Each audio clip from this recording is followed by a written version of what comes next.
Peter Rodiker from Yellow Room Recording in Portland, Oregon. I'm going to run through how to prepare your files to send them off to be mixed.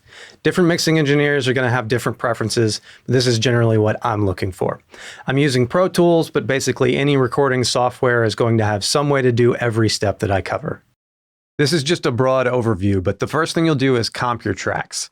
That's when you use the best parts from each individual take to combine them into one complete take that you're happy with.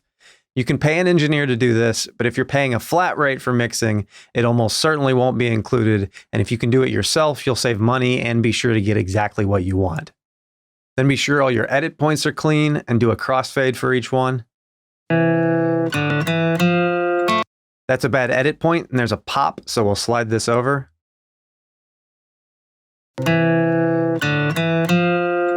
That's better. Then we'll do the same thing here, but leave the fades at the beginning and the end of each track for the mixer to do. Next, you need to consolidate your tracks.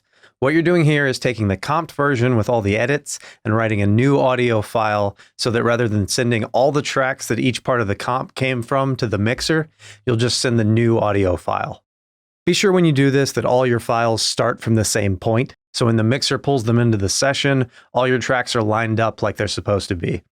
One way to do that is just select all the way to the beginning of the session. If you've applied any effects to a track and that's exactly the sound you want, print that track with the effects on it. But I would also recommend sending the dry version to the mixer as well.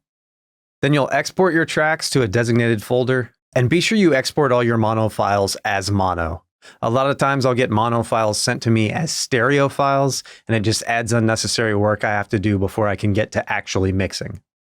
Depending on how you set it up, the folder you exported your tracks to earlier may have had files in it that aren't going to the mixer, so make a new folder and copy over just the files that actually need to be sent. This is the folder you'll send to your mixer. Only send files that are actually used in the mix. If you recorded extra parts that didn't make it into the final arrangement, don't put those in the folder that you send to the mixing engineer. This will save time when they're organizing the tracks, and it'll also keep the size of your folder down so it'll be easier to transfer.